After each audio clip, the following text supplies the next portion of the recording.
Boa tarde, então, a todos e a todas, os que estão em casa e os que estão aqui também. Para ajudar a gente a pensar um pouquinho nessas provocações que a Ana faz e que a Joyce levantou também, né, sobre essas reflexões, eu vou falar um pouquinho da questão do reconhecimento da psicologia pela sociedade, né. Então, a gente pode pensar que na psicologia não há um locus fundador, apesar de a gente já ser reconhecido enquanto profissão há 52 anos, não existe um locus fundador no sentido de que isso foi um processo que foi se instalando gradualmente no país a partir das exigências e das confluências sociais e dos antigos e dos novos saberes que foram ali se articulando para pensar o lugar da psicologia aqui. Em termos de instituição, a psicologia, apenas lá no século XIX, ou seja, pouquíssimo tempo atrás, ela começou a se mostrar presente nas instituições. E ainda, sob uma perspectiva, como a Ana já resgatou, muito mais vinculada à psiquiatria, priorizando os aspectos patológicos, né, onde a psicologia ela acabava sendo... tendo um papel secundário, né? Um pouco daquilo que a Ana falou da Spink, que fala que então a psicologia ela tinha um papel coadjuvante no trabalho em saúde, né? E exatamente nesse século também que se proliferam toda a questão, todos os hospícios e todas as formas de cuidado que estão vinculados à medicina higienista, mental, né? E que acaba se infiltrando em todas as instâncias da vida e moldando os sujeitos e as subjetividades também, segundo uma ordem e uma certa disciplina urbana, né? Então, a psicologia, nesse momento, ela é reconhecida ainda como uma ciência que enquadra e que reproduz esse viés enquadrador dos sujeitos e das subjetividades, né? Bom, mas a gente não fica nisso. Já na época da ditadura existe todo aquele processo, né, dentro da psicologia, da crise de relevância lá na década de 60 e 70 do século passado, que a gente já começa a se questionar sobre essa nossa prática que modela e que enquadra os sujeitos e começa a questionar essa ordem estabelecida, né? Então a gente começa a questionar o nosso fazer, questionar o nosso lugar social.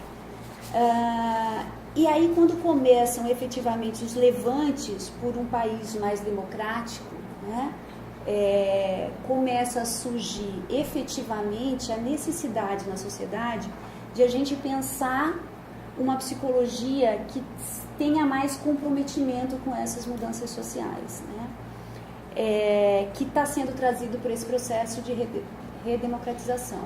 Então, a psicologia se engaja nos grandes movimentos de levante, da redemocratização, que vem também da área da saúde, né? Então, a psicologia está aí, participou ativamente da reforma sanitária, da reforma psiquiátrica e fez parte desse movimento de busca de um país mais democrático, de uma sociedade mais justa, né?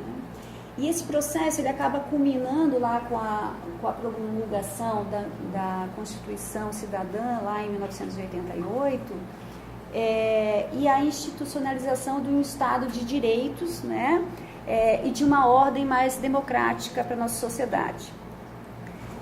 Com isso, com esse processo de democratização, o setor público ele acabou sendo um dos maiores empregadores dos psicólogos e psicólogas, né? Tanto na esfera municipal, estadual como federal. A gente está inserido aí em todos os locais, na saúde, não só na saúde, né, mas em outras áreas, mas no SUS. O SUS é um campo vastíssimo de atuação da psicologia, né? E assim como a psicologia foi reconhecida inicialmente por esse trabalho na área da saúde mais enquadrador, nesse segundo momento, nesse momento da busca de uma democratização do país, ela também passa a ser reconhecida como uma profissão que vai trabalhar no Sistema Único de Saúde e que vai compor as equipes multidisciplinar ou interdisciplinar, dependendo de como a gente consegue aí trabalhar se de forma ainda no nosso quadradinho, ou se de forma mais aproximada e buscando uma integração, uma articulação maior entre os conhecimentos, a psicologia então está aí inserida no SUS com outros profissionais e tem que estar lidando com isso a partir de um olhar que necessariamente a gente tem que estar reinventando. Por quê? Porque a gente tem, nesse momento a gente é obrigado a rever as nossas práticas que acabavam sempre priorizando um atendimento mais individualizado, né? Porque as novas demandas, elas evidenciam exatamente isso, né? A nossa responsabilidade social em pensar, em assegurar o bem-estar das coletividades também, não só focando nos sujeitos, no individual, né? Então, a partir desse momento, pensando mais um pouco da questão das coletividades, né?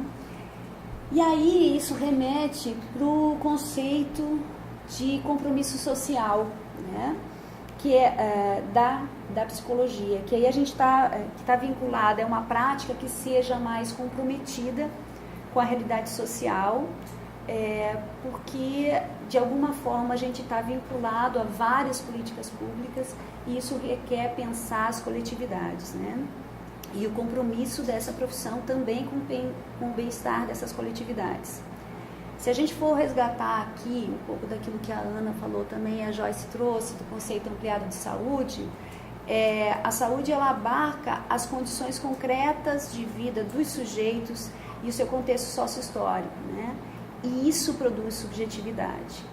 E de que maneira a gente lida com essas subjetividades e com a compreensão de que essas subjetividades são moldadas, então, por essas condições concretas e por esse contexto sócio-histórico, né?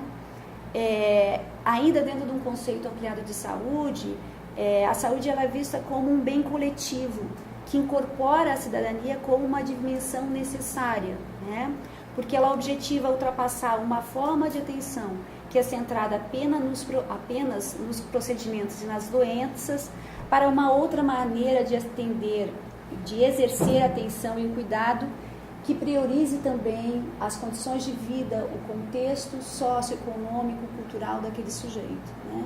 Então, que a gente possa ter claro nas nossas ações essa compreensão desse sujeito histórico que está ali na nossa frente, e não só um sujeito na sua perspectiva individual e recortado do aspecto histórico e concreto das suas condições de vida também, né? E aí o SUS, que é basicamente onde a gente se insere aqui, não apenas, porque quando a gente fala em saúde, a gente não está falando só do SUS, a gente está falando de uma sociedade como um todo, porque a sociedade, o conceito de saúde, ele permeia a sociedade como um todo, principalmente se a gente está falando do conceito ampliado de saúde, mas o SUS, enquanto uma proposta renovadora na área da saúde, permeada por todas essas dificuldades que a Ana já trouxe, que a Joyce já levantou aqui também, ele é constituído por profissionais, inclusive psicólogos e psicólogas, ou seja, é constituído por nós, né? E esses sujeitos, esses profissionais têm também como atribuição serem agentes de mudança, né? De um modelo que pauta e que foca apenas a patologia, que é um modelo biomédico hegemônico ainda na área da saúde, para um modelo que pense de forma integral, que pense o sujeito inserido no seu contexto concreto de vida e dos seus aspectos socio-históricos, né? Então, se a psicologia foi reconhecida inicialmente pelo trabalho na área da saúde, a partir de uma perspectiva que patologiza, que foca a doença, o distúrbio, né? Com o passar do tempo e com todo esse processo histórico que a gente acabou de citar aqui, hoje ela é reconhecida também pelo seu olhar, pelo seu trabalho pautado com um olhar que abarca também as coletividades. Apesar de isso ser um desafio cotidiano nos nossos locais de trabalho e na nossa inserção, né? Então, o Brasil ele se transformou em um país com um número expressivo de psicólogos. Nós somos 9.500 psicólogos inscritos só em Santa Catarina, que é um estado razoavelmente pequeno, se a gente pensar o tamanho do Brasil, né? Então, nós somos muitos. e temos um papel aí importante na superação desse modelo centrado na doença, no distúrbio, né? Desde que a gente consiga pautar o nosso trabalho na integralidade, por meio de uma atuação que seja interdisciplinar, intersetorial, né? Porque na verdade isso são os nossos pontos norteadores, mas conseguir dar conta disso na nossa tarefa cotidiana, ela é um desafio permanente, né? Então acho que era um pouco isso que eu queria levantar em relação ao reconhecimento da psicologia na sociedade, fazer a gente pensar um pouquinho, fazer um pouquinho do resgate histórico dessa nossa trajetória no campo da saúde. Passo então a palavra à conselheira presidente Jaira.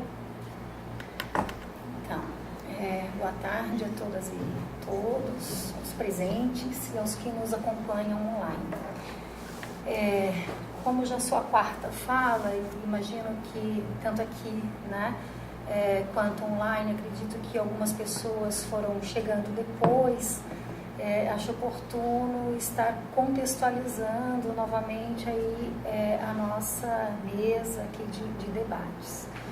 O tema que escolhemos para o primeiro debate, né, do grupo temático da saúde é das trajetórias da organização da profissão na saúde mental, atenção psicossocial e integralidade, conquistas e desafios, na consideração da subjetividade, fala realizada pela Ana Lopes, no espaço de trabalho, realizado pela Joyce, no reconhecimento da sociedade, esse contexto mais histórico, realizado pela Ínia, e a mim coube a tarefa de falar um pouquinho da organização da profissão.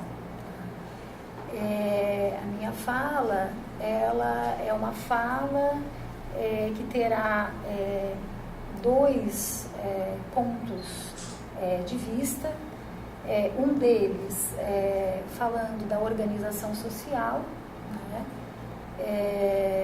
e a participação da sociedade no controle social, e um outro de um lugar de militância, falando da política profissional do sistema conselhos. Então, uma fala um pouco diferente das outras, extremamente prática, né, que fala de um momento bem contemporâneo, aí os últimos anos, a partir de 2007, os últimos 15 anos, a gente poderia estar dizendo, que onde o sistema conselhos de psicologia conseguiu dar aquele salto que a Ínia fala, né, na fala dela, de maior participação social e aí comprometimento, né, com a saúde, em especial uma saúde pública, 100% pública, né, comprometida com o SUS, comprometida com a sociedade, com a integralidade, enfim. O lugar de fala, então, o recorte que eu vou estar fazendo, o lugar da minha fala, a partir da gestão aí de 2007, 2010, onde fui conselheira e coordenadora da Comissão de Políticas Públicas do Conselho Regional de Psicologia. Neste período, trabalhamos muito, né, em prol da mobilização e organização dos psicólogos e dos usuários em saúde, em especial da saúde mental. Eu lembro, né, que lá por volta de 2010, era final do governo Lula, e toda a sociedade com receio, né, de uma mudança na política nacional, e também tentando assegurar algumas garantias de um governo democrático, foi o ano das conferências. Não sei se vocês lembram disso, né? Mas todas as conferências, elas se realizaram entre 2009 e 2010. Como coordenadora da Comissão de Políticas Públicas, eu participei ativamente de todas elas. não só, né, enquanto conselheira, mas na organização dessas conferências, né? Então teve a conferência de saúde, a conferência de assistência social, a conferência de comunicação, a primeira, né, conferência de comunicação, assim, que foi um marco muito importante aí para os movimentos sociais e que também não é política pública, mas tem muito aí, né, da subjetividade, da saúde implicada nela. Foi a primeira conferência de segurança pública também, né? E também foi no finalzinho ali, 2009, 2010, que aconteceu a primeira conferência de saúde, a quarta conferência de saúde mental. Nesta gestão, neste período, nós tínhamos como meta, né, uma organização dos usuários em saúde mental, né, partindo daquele lema, né, muito trazido por eles, né, nada sobre nós sem nós, né, a gente entendia de que era necessário, tinha uma demanda solicitando a quarta conferência, uma vez que ela já era para ter acontecido, né? Ela tinha aí essa mudança governamental, né? Então tinha uma demanda para uma chamada, para uma necessidade de discutir essa conferência de saúde mental. Então, fizemos um evento, um grande evento na Assembleia Legislativa neste período de usuários de saúde mental. Organizamos todos os CAPs, as associações de saúde mental. Desta conferência, fizemos a Carta de Florianópolis. Foi um trabalho muito bonito. Foi um trabalho em parceria com o governo do Estado, Secretaria de Saúde, onde tínhamos lá que eleger os representantes de usuários do Centro de Atenção Psicossocial, né? Nessa Carta de Florianópolis, nós fizemos um chamamento nacional para a Marcha dos Usuários a Brasília. Esse chamamento ele foi organizado, né, com a participação do Sistema Conselhos, Conselho Federal e Conselhos Regionais, mas organizado pelos movimentos sociais, a Rede Nacional Internúcleos, né, a RENILA, de saúde mental. Na gestão de 2010 e 2013, eu fui colaboradora do Sistema Conselhos e representante do Conselho Estadual de Saúde. E aí eu pude estar participando aí mais de dentro do sistema, né, um sistema de controle social, conforme preconiza a lei. E atualmente, enquanto conselheira presidente do CRP12, né, posso dizer para vocês, com toda esta trajetória, né, de militância e nos movimentos sociais, já fica aqui um convite, né, este grupo temático, os outros que estamos programando, como a Ana Lopes falou inicialmente, é um convite, né, à categoria profissional, à participação. Vejo assim, que os avanços que precisamos fazer, né, na saúde, como nas outras políticas públicas já instituídas, né, se darão por meio da participação social, da mobilização, da organização social. Não há outra forma, né? E aí a minha fala vai exemplificar um pouquinho isso desses lugares de que falo. Bom, a sociedade civil sempre teve que lutar pelo direito, acesso e qualidade nos serviços públicos. E a área da saúde, ela sempre foi pioneira e exemplo para as demais políticas em termos de organização social, né? A gente sabe aí, assim, de que atrás das conferências nacionais de saúde vieram todas as outras, né? E todos os outros espaços de organização nas outras políticas públicas.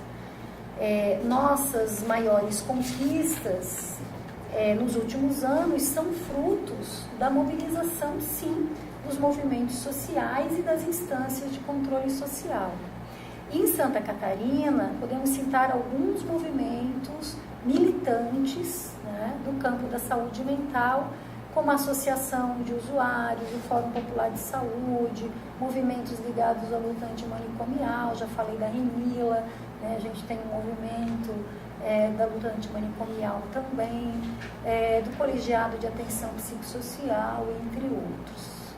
Na política de governo, a participação social ela está amparada na Lei 8142 de 90 e estabelece como controle social na saúde principalmente dois espaços, o espaço das conferências e dos conselhos de saúde, ambas realizadas nas 3 esferas de governo. Diz a lei que estas instâncias de controle social devem possuir um caráter deliberativo, permanente e de composição paritária entre usuários e outras representações, que é o governo, os prestadores de serviço e os trabalhadores de saúde. Os conselhos de saúde, eles possuem como principal função fiscalizar e auxiliar os poderes executivo e legislativo na elaboração e na execução das leis, na gestão de recursos públicos de saúde e na condução dos assuntos de saúde dos municípios, do Estado e da União. Não é pouca coisa, né? É um espaço, todos os conselhos, né? Tanto o Conselho Estadual, do qual fiz parte ano passado, quanto o Conselho Nacional e os conselhos municipais, né? Eles têm aí instituído um espaço de regulação de poder bastante importante. Isso na lei. Porém, entre o que preconiza a lei e a prática dos conselhos, existe um hiato muito grande, do qual, né, eu gostaria de estar falando aqui um pouquinho. Por exemplo, enquanto conselheira estadual de saúde, em 2013, vivenciei durante meses uma desmobilização das entidades representantes do controle social. Uma dificuldade de incluir na pauta do conselho uma demanda que não fosse proposta pelo governo. Né? Vocês sabem, como toda verba depende das aprovações desse conselho, era só o governo que pautava, né? E aí a gente teve que brigar e brigar muito para conseguir pautar outras coisas que não aquelas que eram de praxe, que precisavam ser deliberadas para liberação de verba. Uma incompatibilidade entre o plano estadual de saúde aprovado e o plano executado, em especial no quesito terceirização dos serviços essenciais de saúde para as organizações sociais, a exemplo do SAMU. Né? Engraçado, assim, era um lugar de muita dicotomia, de muita contradição. Né? Porque, por exemplo, no início do ano de 2013, nós tivemos que aprovar o plano de trabalho do governo estadual. Né? Esse plano aprovado, por conta de muita mobilização das entidades de controle social, dizia que a política que a gente defende, a política do SUS, 100% SUS, e seguindo inclusive o que preconiza a lei, nada de OS, né, nos serviços essenciais. É isso que a legislação diz. Né? E isso foi aprovado no plano. Mas o governo estadual, contrariando o que foi aprovado, ele contrata OSs, muitas delas, entre elas o SAMU, que foi extremamente polêmica no decorrer do ano passado, e ainda polêmica por conta de favorecimentos a estas OS, né? Inclusive, nós temos aí uma ação, né, correndo no Ministério Público, investigativa, por conta de favorecimento, desvio de verba e superfaturação desses serviços e tudo mais. Analisando, enquanto conselheira, por exemplo, o contrato que foi firmado com esta OS, SAMU, por exemplo, dizia lá que para receber 100% do contrato, bastava eles realizarem 80% dos serviços. Né? Imagine isso, né, no montante de uma rede estadual. Muitos impasses e tensionamentos entre governo e entidades do controle social na aprovação das contas e defesa dos princípios do SUS. Por exemplo, de 3 em 3 meses, nós tínhamos que aprovar as contas do governo. E como eles estavam pagando para as OS algo que não foi planejado e aprovado, o controle social, né, porque tem aquela divisão que falei antes, né, participação de governo, participação de usuários dos serviços e de profissionais, conselho de psicologia lá representando os profissionais, como outros conselhos e sindicatos também, nós não aprovávamos as contas, né? Inclusive com a indicação do Ministério Público. Vocês não aprovem isso, porque isso está sendo investigado, né? Isso não foi aprovado, e se vocês aprovarem, vocês estão sendo coniventes, né, com esta situação e poderão, inclusive, responder por isso. Mas, qual que era a jogada do governo? Algumas das entidades da sociedade civil ali representadas dependiam desta verba, né, para poder funcionar. E aí nos era dito assim, aprovem com ressalva, porque senão toda a saúde vai ficar sem dinheiro. E essas entidades que dependiam deste dinheiro acabavam votando com o governo, né? E aí a gente tinha as contas aprovadas, claro, sempre com declaração de voto, com ressalvas, mas as contas aprovadas. Digo isso assim, para exemplificar um pouquinho a importância desse espaço de controle social, né? Falando aí, né, uma avaliação do ano de 2013 do Conselho Estadual de Saúde, mas entendendo que o que a gente viveu ali, né, e o que se vive em um Conselho Estadual é replicado no Conselho Nacional e nos Conselhos Municipais, da importância deste lugar, né, e da importância de estarmos lá organizados, mobilizados, porque não basta estarmos organizados, mobilizados enquanto categoria profissional, por exemplo. Nós temos que estar mobilizados e organizados enquanto sociedade, né? Todas as entidades ali representadas enquanto representantes dos usuários, da sociedade civil como um todo. Foram meses de tensionamento em prol disso, né? A cada prestação de contas, a plenária, a reunião do pleno não andava, porque eram os movimentos sociais repetidamente defendendo o seu ponto de vista e o governo repetidamente defendendo a necessidade de aprovação das contas para a saúde não ficar sem dinheiro. Neste processo, começamos, né, algumas entidades da sociedade civil ali presentes a tensionar as outras que não estavam cumprindo com seu papel, que embora representassem ali os movimentos sociais, né, e a sociedade civil, estavam votando com o governo por conta de favorecimento próprio. Essas entidades começaram a faltar às reuniões em que tinha como pauta a votação das contas. E como tem lá no regimento um número de presenças que precisam ser garantidas para ter esta representação, nós começamos a tensionar a ausência delas e a substituição destas entidades.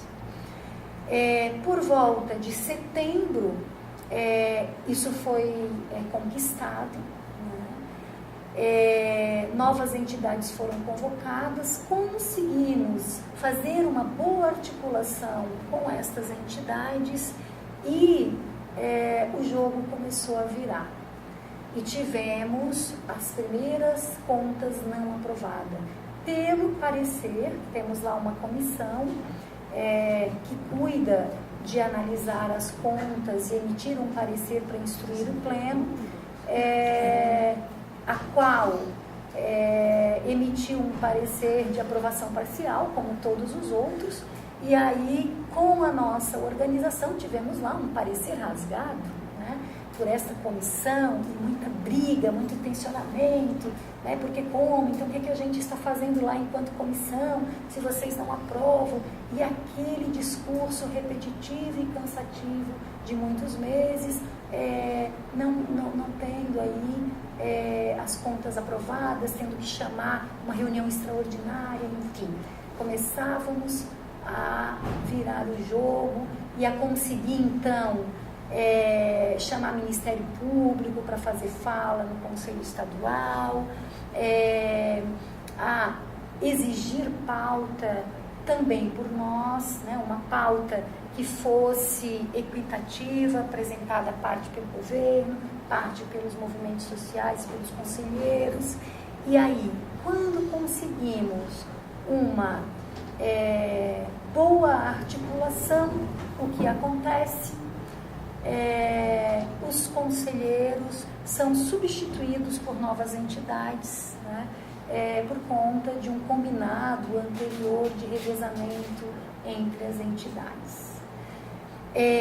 Este é um exemplo da importância deste lugar, né, e do lugar ideológico e de luta de classes, inclusive, né, conquistado a duras penas pela sociedade civil, nos espaços de conferência, durante anos, né, de organização e mobilização da sociedade civil, e que, apesar de no papel ser lindo, né, na prática existem muitas estratégias de burlar essa legitimidade que os conselhos têm.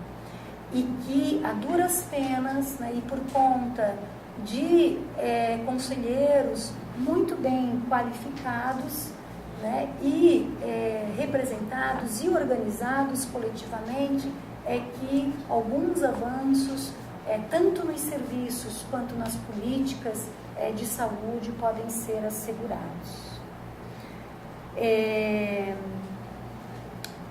Todo este exemplo assim, do funcionamento, né, do controle social vem como um exemplo de, novamente, convite à categoria dos psicólogos a participarem desse espaço de controle social. Como a Ínia falou, somos muitos psicólogos, né? Temos muitos usuários engajados na luta da saúde mental, profissionais militantes, não só na psicologia, como nas outras profissões da saúde, e para assegurarmos os avanços conquistados na legislação, bem como na sua aplicabilidade, precisamos ampliar a nossa participação. Precisamos estar, enquanto profissionais, também representados, nos fazer representar, né, nesses espaços de controle social. O aperfeiçoamento das instâncias, dos processos e práticas de participação no âmbito do SUS é um gigante a ser vencido. Carecemos de representações qualificadas, onde o interesse público e a responsabilidade social como falava a Ana, a Joyce e a Ínia, sejam a tônica para a fiscalização das políticas governamentais. A construção dessa representação qualificada pressupõe o controle das políticas públicas pela sociedade a partir de atores proativos, sujeitos no processo de construção do SUS e não mais como sujeitados às políticas que são encaminhadas lateralmente pelo governo, tendo aí como referência o exemplo que relatei. Bom, em julho de 2013, por ocasião da organização do primeiro seminário de atenção psicossocial promovido pelo CRP12, acho que muitos de vocês aqui estavam presentes, né? Foi um evento muito bacana, onde contamos aí em torno de 700 profissionais, né, entre psicólogos e profissionais de outras áreas da saúde, da educação, da assistência e da segurança pública, pensando já aí na questão da intersetorialidade.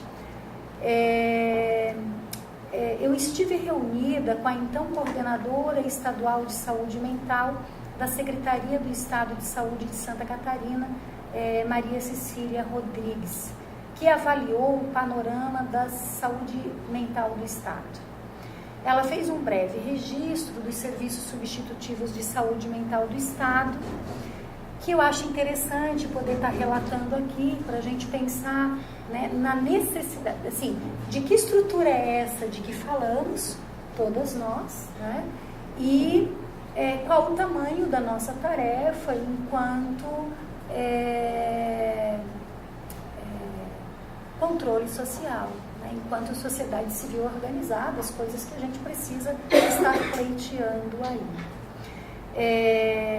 Cecília registra que nós temos, isso é metade do ano passado, né, 2013, 86 CAPs no estado, 5 residências terapêuticas e mais 3 em implantação, 4 unidades de acolhimento em processo de implantação articuladas junto ao CAPS. Ela dá uma boa notícia, a meta do Ministério da Saúde de transformar todo o CAPS AD em CAPS AD 3, ou seja, um atendimento 24 horas. Diz que em nosso estado, dos 13 CAPS AD existentes, 5 estão em processo de transformação para CAPS AD 3 e isso estava previsto como uma medida urgente. Sendo esses CAPs AD o de Chapecó, de Joinville, de Blumenau e os 2 de Florianópolis. Relata que os consultórios de rua, que estavam mais focados nas ações psicossociais, mudam de conceito e passam a ser entendidos, compreendidos como consultórios na rua, passando a fazer parte da atenção básica e ampliando o acesso da população de rua à atenção integral, por meio de equipes e serviços de atenção básica. Aponta que em Santa Catarina, Joinville e Florianópolis contam com os consultórios na rua e as cidades de Criciúma e Blumenau inaugurando a experiência de consultórios de rua. Conclui sua fala informando que em Santa Catarina o processo de implantação da rede de atenção psicossocial se dará regionalmente e a Secretaria de Estado está realizando o diagnóstico, iniciando pela região sul, o que seguirá para a região oeste. De acordo com a ex-coordenadora de saúde mental, esse diagnóstico faz um levantamento do que existe e quais as necessidades para formar a imagem objetiva de cada região e que a partir daí a meta seria planejar a implantação da rede. Conclui dizendo que esse planejamento será aprovado regionalmente, sendo desafio para a sua implantação a articulação e regulação da rede com a intersetorialidade.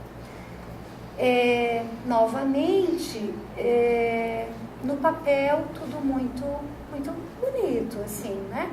Um dado que eu não trouxe aqui, mas era um dado que nos foi apresentado no Conselho Estadual, de que com este montante de serviços dentro da área de saúde mental, Santa Catarina, ela era um dos estados brasileiros, né, avaliados como com um bom índice de implantação da rede de atenção psicossocial.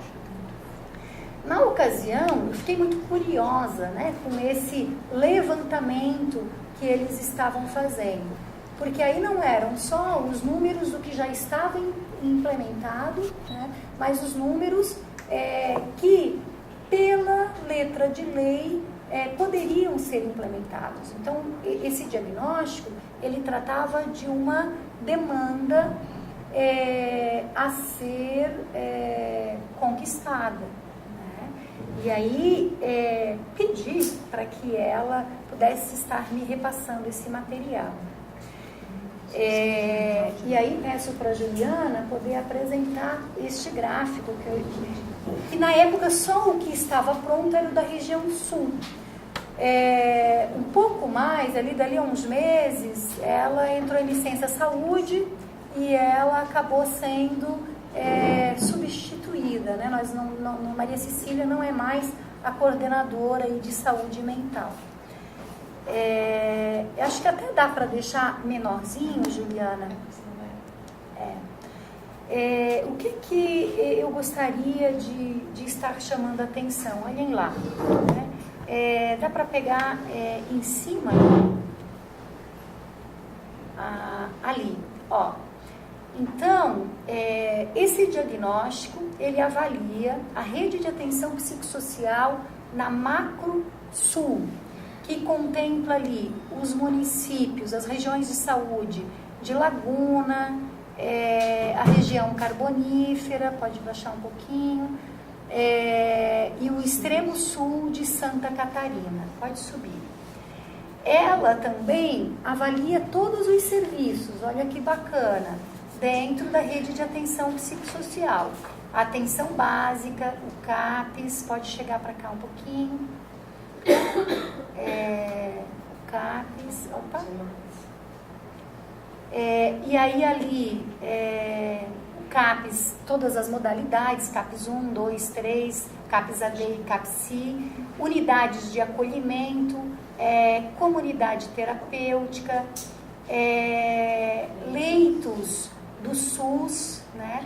Também os programas de desinstitucionalização, o programa de volta para casa, os serviços de residência terapêutica, a geração de trabalho e renda. Pode passar um pouquinho mais, Ju? Acho que ali acabou, né? E aí, traz ali do ladinho, para lá um pouquinho, traz ali do ladinho, em cada micro-região do estado, os municípios, né? E aí, de acordo com a lei, né, com mais de 20 mil habitantes, a necessidade de implementação de CAPES. Todos os numerozinhos uns é onde deveria ter e não tem. Pela lei. Pela lei, né? E aí ali, em vermelho, os serviços que temos. Então lá um NAFES, né? Um NASF, psicólogos, né? Ali na segunda coluna, na atenção básica, no NASF. Então pode seguir para baixo um pouquinho. Temos ali, né, pouquíssimos psicólogos atuando, né? A quantidade ali de CAPES, enfim, todos os serviços. Eu achei esse material extremamente precioso para pensarmos aí a necessidade, o hiato existente, né, mais uma vez, entre a rede já implementada e aquilo que nos é de direito, em termos de atenção, de implementação da rede de atenção psicossocial. E este é mais um exemplo do quanto precisamos de uma organização social com capacidade de acumular forças na defesa do interesse público e das sociedades sociais, de modo de transformação qualitativa das condições de vida e de saúde. Em relação à política profissional do sistema conselhos, o segundo ponto que disse que gostaria de estar abordando na minha fala, posso afirmar que nos últimos 15 anos, e essa afirmação não é de um lugar de quem olhou de fora, mas de um lugar de quem militou, né, muito, né, de dentro do sistema e de fora, de que nos últimos 15 anos a psicologia, através do seu posicionamento, foi uma parceira importante na defesa da rede de atenção psicossocial substitutiva ao modelo hospitalocêntrico. Nesse sentido, destaco algumas ações que exemplificam este lugar de protagonismo da psicologia no campo da saúde mental. Algumas coisas que fui listando aqui, né, de memória, inclusive, né, mas que vocês devem ter acompanhado, porque a gente fala aí de um tempo recente, né? Como, por exemplo, as campanhas de direitos humanos. Aqui nesta sala nós temos algumas, né, que ilustram isso. Aqui bem atrás de mim, em nome da proteção e do cuidado, que formas de exclusão e sofrimento temos produzido. Uma outra, as visitas de inspeção nos hospitais psiquiátricos foram muitas realizadas. Temos aí várias publicações, vídeos, né, que problematizam a dimensão da subjetividade nas instituições totais. A marcha dos usuários, que foi linda, que fomos aqui de Santa Catarina com 80 usuários, né, para Brasília, de ônibus. Um exemplo que jamais vou esquecer de organização dessas pessoas, né, destes usuários, né, por conta de uma viagem longa, usuários de saúde mental, alguns trabalhadores, né, da nossa preocupação aí com a dimensão do cuidado. E foi um exemplo de organização, de solidariedade, de participação. Fomos daqui e lá com um microfonezinho sem fio, trabalhando as pautas que seriam apresentadas na marcha nos diferentes ministérios. E o resultado deste trabalho o compromisso do governo com a 4ª Conferência Nacional de Saúde Mental. De todas as conferências que estavam acontecendo na época, a única com uma preocupação de intersetorialidade, que aconteceu em 2010. O enfrentamento de temas emblemáticos, com a internação compulsória, como a justiça terapêutica, como os manicômios judiciários, as comunidades terapêuticas, entre outros temas bastante recentes, que o sistema conselhos vem problematizando e dando visibilidade aí, em outros espaços para além da psicologia. Dentre os muitos feitos em prol da luta por uma sociedade sem manicômios e pela qualificação da atuação do psicólogo no campo da saúde mental, destaco as referências técnicas do CREPOP, as quais convido a técnica do setor, a Juliana Riet, para apresentá-las. Inclusive, destacando que hoje estaremos fazendo o lançamento de uma delas, né? E tivemos, de dezembro para cá, o lançamento de muitas, né? Muitas sendo concluídas por conta da troca de gestão no Conselho Federal de Psicologia. Já passando a fala para a Juliana, gostaria de concluir a minha fala enquanto presidente do Conselho Regional de Psicologia, reiterando o meu convite inicial de participação. E dizer para vocês que temos muitas ações, a exemplo dos grupos temáticos, né, que hoje iniciamos, o de saúde, como a Ana falou inicialmente, temos 7 programados, 7 grupos temáticos, né, de áreas importantes aí para se pensar a partir da prática e da organização social. Temos muitas outras ações, a política de participação e colaboração, que também estará acontecendo nos polos regionais, a nossa revista, né, a substituição do jornal pela revista Psicologia em Movimento, e uma série de outras atividades que estamos pensando, as parcerias com as universidades, a nossa presença ativa nas regiões, isso cumprindo aí um compromisso de campanha. E dizer para vocês que escolhemos como lema do 8º plenário o slogan Psicologia com Participação é Movimento. E aí, com essa frase, eu encerro a minha fala, né, fazendo esse convite para a participação. Pois só assim, né, é que conseguiremos assegurar, né, as conquistas já preconizadas na lei, né, e que precisam ser implementadas na prática. Obrigada. Acho que eu vou... Jaira, será que a gente só não apresenta a última referência para a gente seguir direto, para não apresentar todas? O que tu acha? Eu acho que uma fala bem rápido, né, de todas, da saúde, né? Das saúde. As da saúde. As 4 da saúde. Então, boa tarde a todos e todas. Então, como a Ana já falou rapidamente, o CREPOP, que é o Centro de Referência em Psicologia e Políticas Públicas, que desde 2006 vem desenvolvendo pesquisas relativas à atuação de psicólogos nas diversas políticas públicas. Né? E recentemente foi publicada o documento de referência CAPS, que é o que a gente lança hoje, né? Foi lançado nacionalmente no ano passado, pelo CFP, transmitido por um evento online também, que está disponível para quem quiser acompanhar o debate daquela ocasião, está disponível no YouTube, no canal do CFP.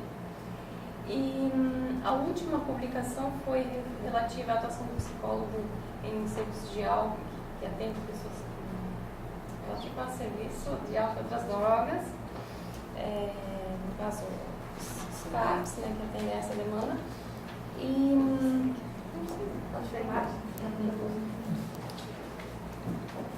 E seriam essas as mais recentes, né? O CREPOP tem atualmente 14 publicações e mais 2 voltadas aos gestores, SUS e SUAS.